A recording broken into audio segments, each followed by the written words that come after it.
Bhadrachalam శాంతినగర్లోని Congress party నుంచి 6వ ward మెంబర్గా పోటీ చేస్తున్న దారపనేని వసంతకుమారి తనదైన శైలిలో ప్రచారంలో దూకుడు ప్రదర్శిస్తున్నారు. వార్డులోని ప్రతి గడపకు వెళ్లి వారి సమస్యలు తెలుసుకుంటూ తనను గెలిపిస్తే ఎలా సమస్యను పరిష్కరిస్తానో తెలిపారు.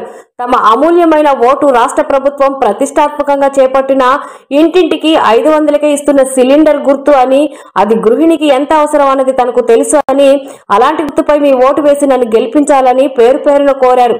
దానికి తోడు వార్డు సభ్యులందరూ మద్దతు ఇవ్వడంతో గెలుపు ఖాయమనే ప్రచారం వినిపిస్తుంది.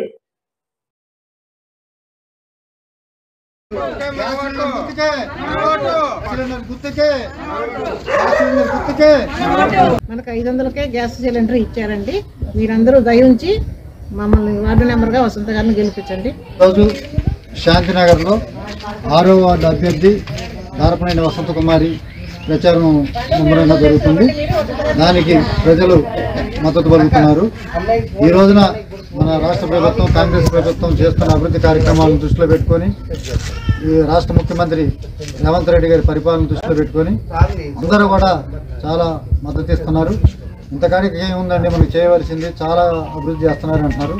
ఈరోజు వసంతకుమారి గారి గుర్తు గ్యాస్ సిలిండర్ వచ్చింది.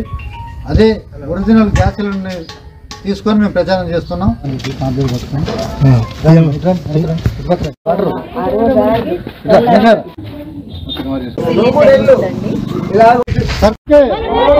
గ్యాస్ సిలిండర్ గుర్తుకే రేవంత్ రెడ్డి గారు 500 రూపాయలకి మహాలక్ష్మి పథకం ద్వారా ఇస్తున్న గ్యాస్ సిలిండర్ గుర్తుకే, గ్యాస్ సిలిండర్ గుర్తుకే, గ్యాస్ సిలిండర్ గుర్తుకే, కత్తెర గుర్తుకే, కత్తెర గుర్తుకి.